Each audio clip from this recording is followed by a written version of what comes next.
I kind of skipped around a little bit. Ben, do you want to hit us with the history of audio compression and dynamic compression, or if Brian wants to take this one?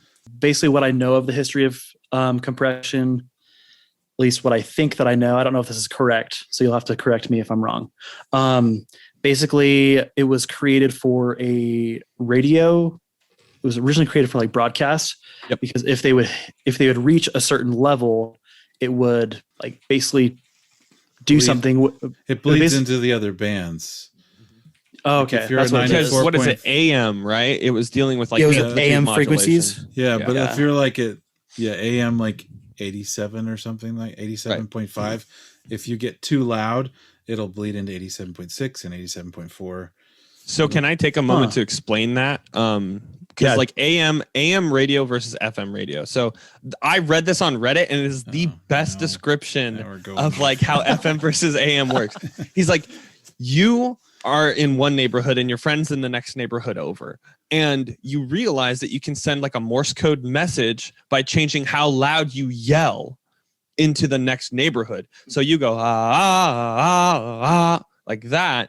And then you do like that as a Morse code. So like, and you're still yelling, right? But you're changing how loud you're yelling in a specific pattern to create Morse code, right?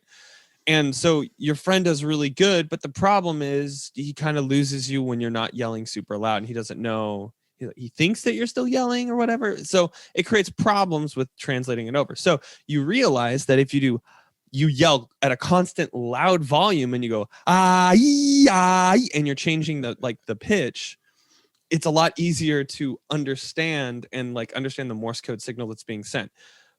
FM is frequency modulation, AM is amplitude modulation, i.e.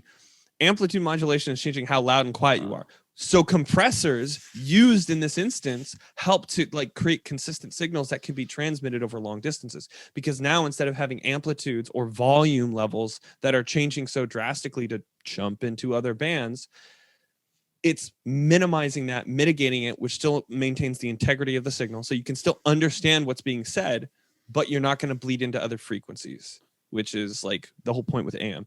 FM, it's not so much an issue because you're dealing with a different pitch and you have certain other leniences with that. But you still have, like, if the amplitude gets too great in FM, it will bleed into the other bands.